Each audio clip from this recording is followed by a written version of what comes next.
Hello, healthcare economics students. Here we are in Module 3, course updates galore. So here we go. So grading wise, everything for Module 1 is graded. Take a look at that audio feedback provided to all of you on your papers. Module 2, the submission that you had just last night, or no, just on Sunday night. It's Tuesday recording this. I should be through everything. I've got about one third done today. You may not be in that one third. The other two thirds I should have done by tomorrow, Wednesday. So look for your graded submissions on those topic papers by sometime on Wednesday. I'm not going to make any promises on what time, but all right. So let me talk a little bit overall. Really good job on the topic papers, but there's a couple things that I saw that maybe can help you going forward. So I'm gonna in these videos over the next few weeks, I'm gonna give you some of my tools and techniques that you can feel free to use if you wish. That might help you work a little bit smarter rather than harder. There were absolutely a great handful of papers that were absolutely pristine and perfect from APA perspective and format and all of that.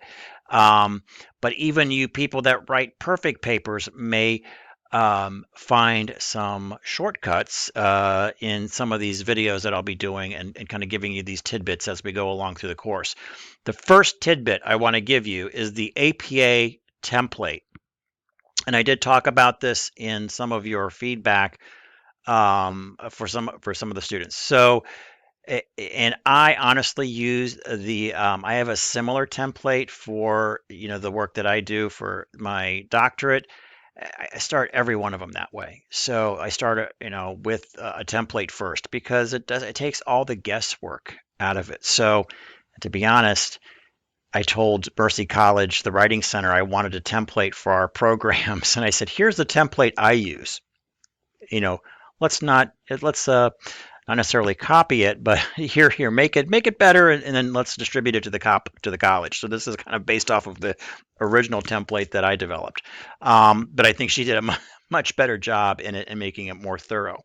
So um, let's take a look at that. All right, so let me drag this over here. Um, let me reduce the size on that. Again, you can download it and follow along. But what's nice about the template, okay, is that it literally kind of has this plug and play format. You literally, assignment title, you put in your assignment title, name, I mean, everything's laid out, margins, where it's at, where everything is spaced on the paper.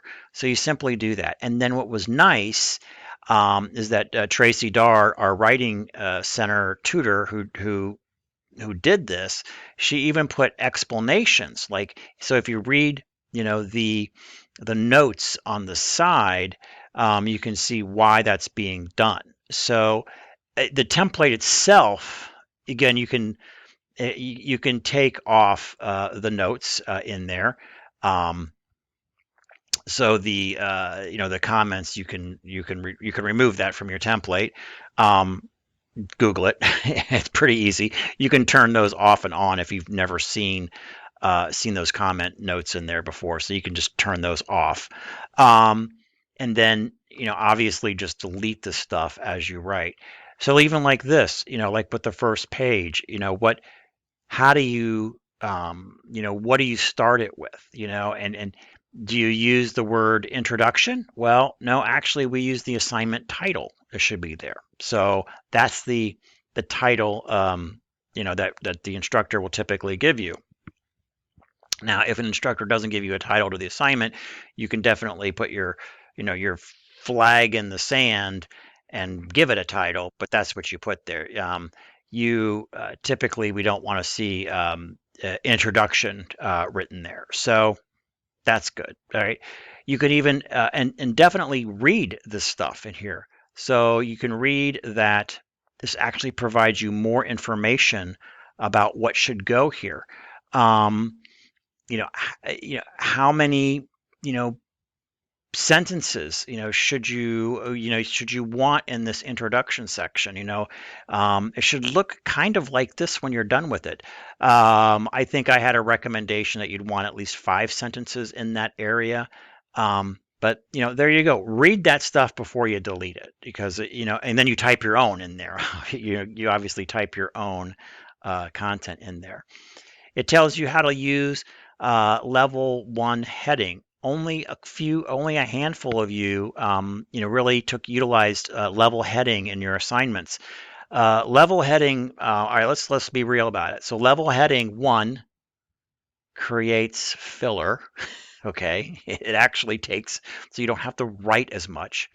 So you're kind of like, yeah, you definitely want to use level 1 heads.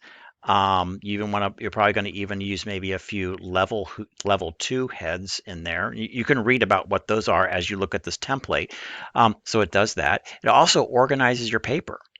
You may even like for example, the paper in module 1, we wanted to look at the impact of the individual and the impact of the organization. To me, those would be two. That would be two level heads, two number 1 level heads, major categories in the paper. I would start with that, and then I might have a couple, if necessary, maybe a couple level 2 heads, or maybe not. But that would easily, I'd organize my paper that way and know I got to fill that section out with stuff, with research in there. All right, so that's how you use a level 1 head. Tells you about that in there. Even tells you, if you're using a level 2 head, which is, again, that's under that one category, when you should use it. If you can't do at least 2 of those level 2 heads, you don't do it. You just keep everything in that one area. Again, level heading, you're going to have another example of a level heading, and then a conclusion at the end of the paper usually is required for many of your assignments. For the topic papers that we're doing, we're going to have it required in there. So, or I recommend that it's in there, so that you have a conclusion in there. References. A lot of you, all of you had references in there. There was a good chunk that the reference page wasn't formatted correctly with the hanging indent, which sounds kind of ridiculous, but yes, it has a hang. That's what this little weird, this line sticks out and this line doesn't.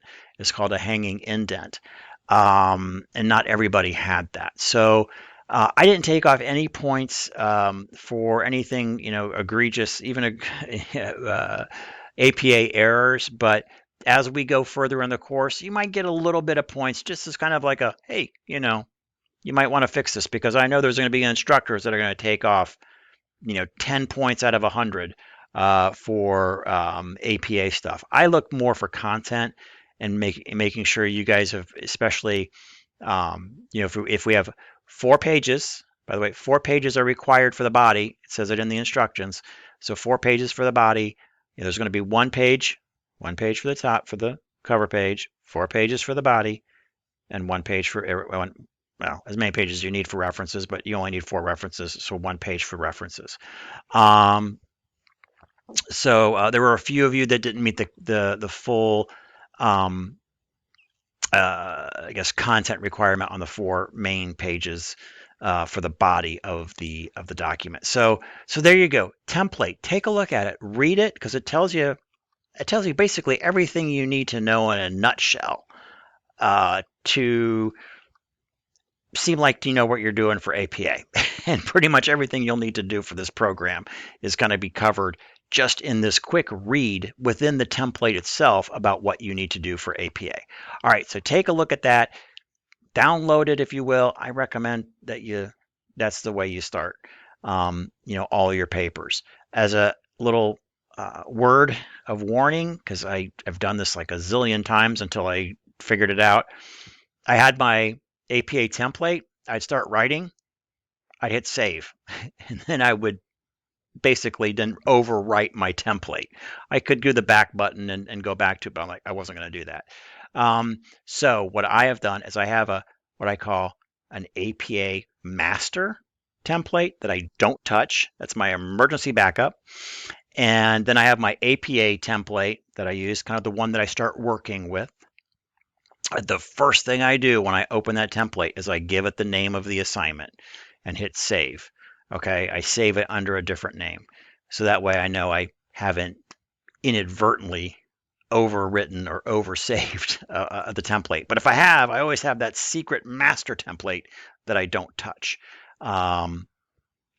Because this, it may be, weeks down the road or months down the road and the course is closed and like, oh, where's that template? I overwrote it. You can always have that super secret master copy of it on your laptop. Okay, so that is everything with APA templates, the paper. I'm going to show you guys a few more tips and techniques that I think you might like as we go along. Next week, I think we're going to talk about reference management software or applications. It's not really a kind of a software, but reference management applications.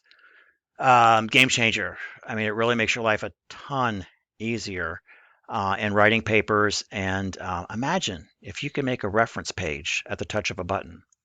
That's what this would do. And it makes it relatively clean without puts the hanging indent in there and all of that in a couple of easy clicks. It's a great way to organize your references, especially on larger projects. So if some of you are you're going to do a series of small papers throughout this course, but in some of your other courses, you'll do these larger ones. So you maybe you may like it. So I definitely take a look at it, but we'll talk about that reference management applications next week. All right, so that covers, let's see, we've covered the paper, we've covered this week's tip or trick, if you wish to use. Let's take a look about what we're doing this week. We'll move the template off, and I did move my picture down here. So there were some questions, and I think I got them all fixed, but like, what are we doing this week? I see a mystery assignment. If you can't tell, I'm basically have gutted the course from its original run. It was, if you think this course might be a little confusing, boy, the last one was needed some major rehaul.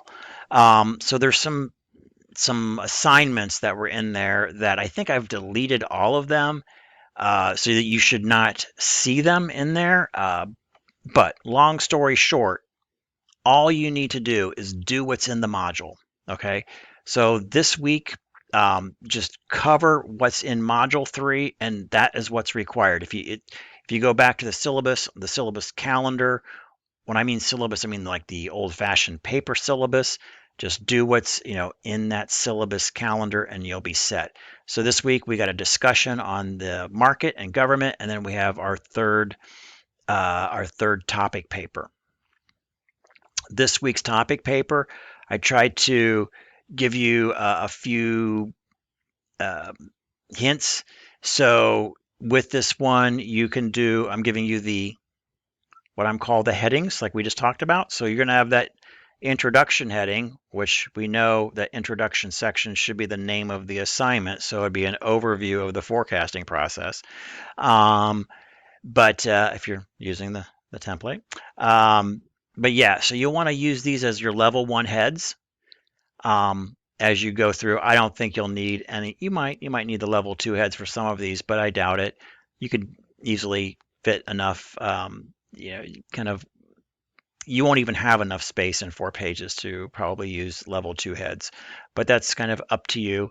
And then you'll have your conclusion. So you'll use these all as your level 1 headings. If you have no clue what I'm talking about, go to the template and figure it out. So there is that. And again, remember the main body is 4 pages. Does that mean I have to have 4 pages exactly? Well, if you're in that 3.5 zone, you're not getting any points off. So don't worry about it. If you're deep into that 3rd page, you're fine. If you're like 1 sentence into that, oh, I've made the 4th page by 1 sentence. Yeah, you might get a few points off. But I I mean, you guys did really well in the papers. No one, everybody did score, really good. Um, Nothing that would be, even nearly detrimental, to successfully passing this course. Just trying to make sure that you guys are good. I know everybody wants to get the 100 points on the assignment, and I think with a few tweaks, some of you can easily, or all of you can easily get to the full 100 points on these topic papers. Okay, so that kind of covers it for this week. Everybody have a fantastic week. If you have any questions, text me. I know some of you have, so it's been great. Hopefully, I've gotten back to everybody at this point. If not, I'll double check my text messages, make sure I've gotten back to everybody. But everybody have a fantastic week. Thanks. Bye.